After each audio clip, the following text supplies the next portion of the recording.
मैं सभी एकादशियों का व्रत करती हूँ, पर पति और बच्चों के लिए अन्न का भोजन बनाना पड़ता है, क्या इससे मेरा व्रत खंडित हो जाएगा? देखो, व्रत जो किया आपने वो तो खंडित नहीं होगा। बाकी जय आप घर गृहस्थी में हैं, अपने परिवार का आपको ध्यान रखना पड़ेगा, ये आपकी जिम्मेदारी है। आप भले ही व्रत हैं, लेकिन फिर भी आप अपने बच्चों के लिए, पति के लिए जो एकादशी नहीं करते, उनके लिए आप अन्न का भोजन बना सकते हैं। हाँ, एकादशी को दान नहीं करते, ये आप दान थोड़ी कर रहे हैं, ये परिवार की सेवा कर रहे हैं। अन्न को छू सकते हैं, ग्रहण नहीं आपको करना, और दान नहीं करते। गाय भैंस को दे सकते हैं, लेकिन देवताओं के निमित्त और किसी मनुष्य के निमित्त आप उनको अन्न नहीं दे सकते एकादशी को। बाकी वो तो दान की बात है, तो आपका कर्तव्य है अपने पति को, बच्चों को भोजन बना के खिलाना, तो आप खिला सकते हैं, क्योंकि इसको दान नहीं कहते। अगला प्रश्न है, घर में जो मंदिर होता है उसके ऊपर शिखर या गुंबद होना चाहिए या नहीं? कोई आवश्यक नहीं है। घर के में जो मंदिर बनाया उसमें शिखर हो, यह कोई आवश्यक नहीं होता। आप अपने कमरे में या अलग से मंदिर जो होता है उसमें ठाकुर जी की स्थापना करें। हाँ, इतना तो है कि ठाकुर जी के ऊपर छत होनी चाहिए, और जो ठाकुर जी की छत हो उसके ऊपर चढ़ना नहीं चाहिए।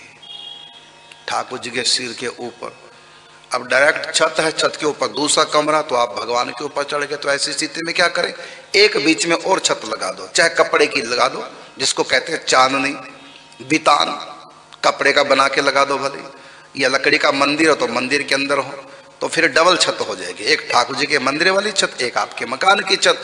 फिर मकान की छत पे कोई भी चढ़े, लेकिन मंदिर की छत पर नहीं। इसलिए गुंबज भले ना हो, लेकिन ठाकुर जी के ऊपर एक ऐसी छत होनी चाहिए ऊपर की छत से अलग, क्योंकि यदि डायरेक्ट छत है तो मंदिर की मानी जाएगी। उस छत के ऊपर दूसरा कमरा नहीं बन सकता, आप चढ़ नहीं सकते। ऐसी स्थिति में क्या करें, ऊपर का कमरा तो बेकार हो जाएगा, फिर नीचे ठाकुर जी है।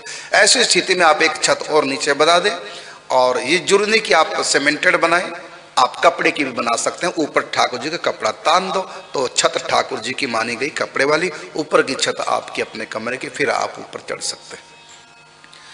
या लकड़ी का मंदिर है तो मंदिर, तो फिर छत है ही, मंदिर की अपनी छत है, तो फिर ऊपर आप चढ़ सकते हैं।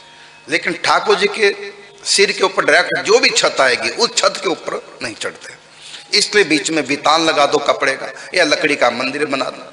ये अलमारी में, अलमारी के ऊपर तो होता ही अलग से, तो वहां भी आप रख सकते हैं। बाकी गुंबद घर के मंदिर में होना आवश्यक नहीं। अगला, मैं हनुमान जी को गुरु मानता हूं, महामंत्र का जप करता हूं, राधा कृष्ण मेरे इष्ट हैं, पर हनुमान जी के इष्ट तो सीताराम है। क्या मैं सही कर रहा हूं? कृपया मेरे संशय का निवारण कर मार्गदर्शन करें। आपका कहना है कि हनुमान जी मेरे इष्ट हैं, और नहीं, हनुमान जी मेरे गुरु हैं और राधा कृष्ण इष्ट हैं। तो ऐसी स्थिति में हनुमान जी के इष्ट तो सीताराम हैं, तो राधा कृष्ण कैसे? तो आप चिंता न करें, हनुमान जी के इष्ट राम अवश्य हैं, लेकिन हनुमान जी ज्ञानानि नाम अग्रगण्यम है। उनको पता है कि जो सीताराम है वही राधा कृष्ण है।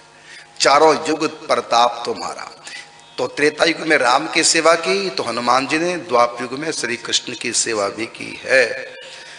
जब महाभारत का युद्ध हुआ तो उसमें अर्जुन का रथ है, उसके ऊपर हनुमान जी बैठे, इसलिए अर्जुन के रथ का नाम है कपि ध्वज। कपि का अर्थ होता है हनुमान जी, बंदर को कहते हैं, मतलब हनुमान जी। और ऐसे भी कई कथाएं आती हैं कि भगवान श्री कृष्ण ने बुलाया हनुमान जी को, तो द्वारिका में आए थे। और एक बार भीम के रास्ते में भी हनुमान जी आए थे कि मेरी पूंछ हटा दो, नहीं हटा पाए, उनका अभिमान मर्दन किया। एक बार गरुड़ का, सुदर्शन चक्र का और सत्यभामा का अभिमान मर्दन करने के लिए भी भगवान श्री कृष्ण ने द्वारिका में हनुमान जी को बुलाया, और हनुमान जी आए। अपने इष्ट राम और कृष्ण में कोई अंतर नहीं।